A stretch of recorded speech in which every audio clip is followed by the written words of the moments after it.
आज आपके भैया लेके आए हम लोगों के लिए one of the most demanded, most requested and one of the most toughest chapter का बेस्ट हैंड रिटन नोट जो कि होने वाला है करंट इलेक्ट्रिसिटी। और ऐसा नोट जो कि पूरी इंटरनेट में अवेलेबल नहीं, पूरा सीधा ठोक के कहता आपका भैया। तो आज की इस वीडियो में मैं ये नहीं बताने वाला कि मेरे नोट्स में क्या खास है क्या खास नहीं है, वो चीजें तो साइड में रहने वाली हैं। और आज की वीडियो में मैं ये बताऊंगा तुम्हें करंट इलेक्ट्रिसिटी में तुम्हें क्या पढ़ना है जिससे तुम्हारे एग्जाम में सारा डर हट जाएगा इस करंट इलेक्ट्रिसिटी के चैप्टर का नाम का।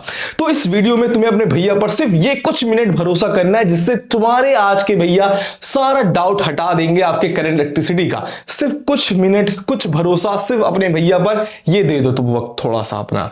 तो बात करते हैं हमारे नोट्स की। तो हमारे नोट्स का जो कवर पेज है कुछ इस तरीके से हमने डिजाइन किया। कवर पेज की भाड़ में जाए, इसकी बात ही नहीं करने वाला हूं। सेकंड पेज होता है डोनेशन पेज, जिसको इग्नोर ही मानना है आपको। थर्ड पेज से हमारी नोट की शुरुआत होती है। तो इस बार भी मैंने आप लोगों के लिए इतनी बेस्ट तरीके से नोट को डिजाइन किया, भाई तुझे डर रहेगा ही नहीं भैया कि भैया ये करंट इलेक्ट्रिसिटी का नोट से कि भैया क्या हलवा है। भाई तुम्हें ये महसूस होगा भैया करंट इलेक्ट्रिसिटी नहीं है, तो मेरे लिए जड़ी बूटी है भैया, इसको पढ़ने के बाद तो हमारा सारा डर भूग जा रहा है। तो ये इस तरीके का मैंने सारा नोट्स बनाया है। तो फोर्थ पेज हमारा कुछ इस तरीके से मैंने बनाया है। Fifth, sixth, seventh, eighth, ninth, 10th। तो ये रहा हमारे नोट्स के बारे में कि नोट्स में हमारे कैसा कैसा चीज है, कैसे भैया ने नोट्स को बनाया है।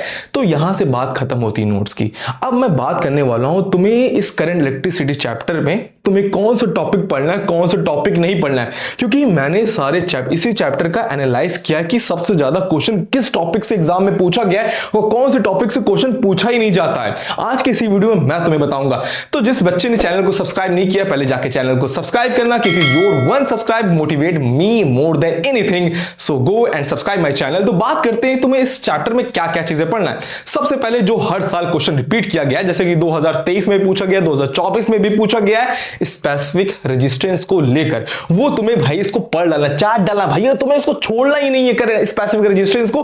भाई देखो स्पेसिफिक रेजिस्टेंस में क्या पढ़ना भैया, उसकी डिफिनेशन पढ़ लो। स्पेसिफिक रेजिस्टेंस होता क्या हमारा वो पढ़ लो, क्लियर हो जाएगा तुम्हारा। फिर तुम्हें पढ़ना है फॉर्मूला, ठीक। उसके बाद उसकी यूनिट, फिर सबसे मोस्ट इंपॉर्टेंट चीज जो स्पेसिफिक रेजिस्टेंस है, मतलब कि रेजिस्टिविटी का फैक्टर, कि वो किन फैक्टर पे डिपेंड करता है हमारा, वो फैक्टर याद कर लो। सिर्फ वो दो फैक्टर पे डिपेंड करता है, मटेरियल और टेंपरेचर पर, वो हो गई है। फिर उसके बाद बात करते हैं, तुमको रेजिस्टेंस के बारे में पढ़ सकते हो, रेजिस्टेंस होता क्या है हमारा और रेजिस्टेंस किन फैक्टर पे डिपेंड करता है। 4 फैक्टर पे वो डिपेंड करता है, रट डालो भैया। अगर भाई रटना क्या है भाई, बहुत ही आसान है यार कि रेजिस्टेंस किन चीजों पर डिपेंड करता है।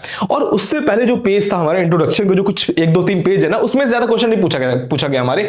जो सबसे ज्यादा पूछा गया है इन 5 साल में वो हमारा स्पेसिफिक रेजिस्टेंस के बारे में। उसके बाद हमारा टॉपिक आता है ईएमएफ को लेकर। ईएमएफ को लेकर क्वेश्चन कई बार एग्जाम में पूछा गया। 2025 में तो भाई उसने बाढ़ लगा दी ईएमएफ की। उसने 2 क्वेश्चन ईएमएफ और टर्मिनल वोल्टेज का रिलेशन नहीं पूछ लिया। तुम्हारे रिलेशन की बात नहीं कर रहा हूं, ये हमारे ईएमएफ और टर्मिनल वोल्टेज के बीच में क्या रिलेशन है, उस रिलेशन को लेकर जितने भी क्वेश्चन पूछे जा सकते थे 2024-2025 में उसने पूछ लिया है। तो उसको भाई रट डाल नहीं रटोगे तो नहीं आएगा, जाहिर सी बात है। अपने कॉन्सेप्ट को स्ट्रॉन्ग कर लो, इतना भाई पढ़ डालो। अगर नहीं जिससे पढ़ा है तो मेरे भैया करंट इलेक्ट्रिसिटी का मैंने बहुत इंपॉर्टेंट क्वेश्चन डाले, पीवाईक्यूज क्वेश्चन डाले, उन पीवाईक्यूज के वीडियो को देख डालो, तुम्हारा सारा डर हट जाएगा, आई प्रॉमिस हट जाएगा। तो बात करते हैं उसके बाद क्या पढ़ना भैया। तुम्हारा ईएमएफ का कंप्लीट हो गया, टर्मिनल वोल्टेज कंप्लीट हो गया है। उसके बाद तुम्हें यह पढ़ना है ओम्स और नॉन ओमिक में क्या डिफरेंस है, उसका ग्राफ पढ़ लो। ओमिक क्या होता है, नॉन ओमिक क्या था, ओम्स लॉ क्या कहता है हमारा, ठीक। ओम्स लॉ का फॉर्मूला क्या होता है पढ़ डालो। उसके बाद हमारा आता है टोटल रेजिस्टेंस फाइंड करने का, मतलब कि सीरीज और पैरेलल का सर्किट का भाई तुमको भाई क्लियर करना होगा। उसमें से न्यूमेरिकल पूछे जाते हैं तो न्यूमेरिकल्स में क्लियर होना चाहिए। इसमें मैं कहूंगा कि तुमको 10 साल के क्वेश्चन सॉल्व करना है। 10 साल के पीवाईक्यूज को क्वेश्चन सॉल्व कर लो भाई, डर हट जाएगा। 10 साल के क्वेश्चन को सॉल्व करना है तुम्हें, बस ये दिमाग के अंदर बैठा लेना, भैया ने कहा है सीरीज और पैरेलल पढ़ने के लिए, तो सीरीज और पैरेलल ही पढ़ना है मुझे। तो सारा सीरीज और पैरेलल के जितने भी क्वेश्चन पूछे गए हैं। और इन द फाइनल मैं ये चीज कहूंगा कि करंट इलेक्ट्रिसिटी के 10 मतलब कि 10 साल के क्वेश्चन लगाना। यहाँ पे मैं ये नहीं कहने वाला हूँ कि बेटा तुम्हारा 3 साल का क्वेश्चन लगा लो तुम्हारा रामबाण हो जाएगा, तुम्हारा ऐसा कुछ भी नहीं होने वाला। तुमको यहाँ पे 10 साल के क्वेश्चन लगाना ही लगाना रहेगा। फिर उसके बाद आता है हमारा जहां पे इलेक्ट्रिसिटी का आता है, ठीक। कमर्शियल यूनिट ऑफ इलेक्ट्रिसिटी, उसके बारे में पढ़ना है, ठीक, वो पढ़ डालना, बहुत अच्छी तरीके से पढ़ डालना है। उसके बाद हाउस होल्ड सर्किट के बारे में आता है जो थोड़ा सा रहता है यहाँ पर, तो वो तुमको पढ़ना है। तो ये था कि तुम्हें करंट इलेक्ट्रिसिटी में क्या पढ़ना है क्या नहीं पढ़ना है, क्या क्या पढ़ना है जो भी मैंने बताया। तुम्हें सबसे पहले तुम्हें ये पढ़ना है कि रेजिस्टेंस क्या होता है, ठीक। अगर तुम्हें ये पढ़ना है कि भाई करंट क्या होता है, सर्किट क्या होता है, भाई ऐसा क्वेश्चन नहीं पूछा जाता एग्जाम के दिन, हलवा हलवा क्वेश्चन पूछ लेगा तो बच्चा भी, छोटा बच्चा कर ले जाता है, भाई करंट क्या होता है, इलेक्ट्रिसिटी क्लास 7 से पूछा था भैया कि भैया करंट क्या होता है, सर्किट क्या होता है, नहीं पता, तुम्हें नहीं पता है, ये बताओ, पता है ना। तो भैया तुम्हें पूछा जाएगा रेजिस्टेंस क्या होता है, नहीं पता, पता है ना रेजिस्टेंस क्या होता है। फिर फैक्टर पूछेगा, उसका फॉर्मूला क्या होता है, ये पूछ लेगा रेजिस्टेंस, और कुछ भी नहीं रेजिस्टेंस में लेकर, ठीक। और उसके बाद हमारा पूछेगा स्पेसिफिक रेजिस्टेंस, जो इंपॉर्टेंट जो बताया कि 2023 में भी पूछा गया था, 2024 में पूछा गया था, टोटल 4 मार्क्स क्वेश्चन पूछे गए हैं इसमें से। अब उसके बाद आता है हमारा क्या, ओम्स और non ohmic, ohmic non ohmic का ग्राफ और उसके बारे में, उसका फॉर्मूला क्या, उसकी एसआई यूनिट क्या है, दोनों के बारे में पता होना चाहिए। फिर आता है हमारा ईएमएफ के बारे में, जो कि तुम्हारा पूरा कॉन्सेप्ट क्लियर होगा तभी तुम्हें समझ में आएगा, वरना नहीं समझ में आएगा। टर्मिनल वोल्टेज, इंटरनल रेजिस्टेंस क्या होता है, ये सारी चीजें तुम्हें पता होना चाहिए। ईएमएफ से जो पेज हमारा तो शुरुआत होती है कंसाइज में, वो पेज को इतनी अच्छी तरीके से पढ़ डालो कि तुम्हारा इलेक्ट्रिसिटी में पूरा डर हट जाएगा। सिर्फ वही एक पेज से स्टार्ट होता है ईएमएफ से, उसके बाद के टॉपिक जो कि तुम्हारे उसको क्लियर करना होगा अच्छी तरीके से। अगर तुम वो क्लियर कर लोगे तुम्हारा करंट इलेक्ट्रिसिटी का सारा डर हट जाएगा, ठीक। ये तुम कर लिए हो। अब उसके आगे क्या करना है तुम्हें, उसके आगे हमारा आता है जो कि हमारा एनर्जी को लेकर आता है, जो कि थोड़ा थोड़ा इंपॉर्टेंट रहेगा, उसको भी तुमको पढ़ना रहेगा क्योंकि 2025 में भी उसको पूछा गया था। और उसके बाद क्या पढ़ना है, सीरीज और पैरेलल। सीरीज और पैरेलल को बहुत अच्छे से कर डालो, 10 साल के क्वेश्चन सॉल्व कर डालो भाई, हो जाएगा तुम्हारा। 10 साल के क्वेश्चन को सॉल्व कर डालो, बस 10 साल के क्वेश्चन को, और कुछ नहीं करना तुमको। तो ये था हमारा इस करंट इलेक्ट्रिसिटी को लेकर तुम्हें क्या पढ़ना है क्या नहीं पढ़ना है। सिर्फ भैया की बातों पर भरोसा कर लो, मैं कह रहा हूं करंट इलेक्ट्रिसिटी का सारा डर हट जाएगा तुम्हारा।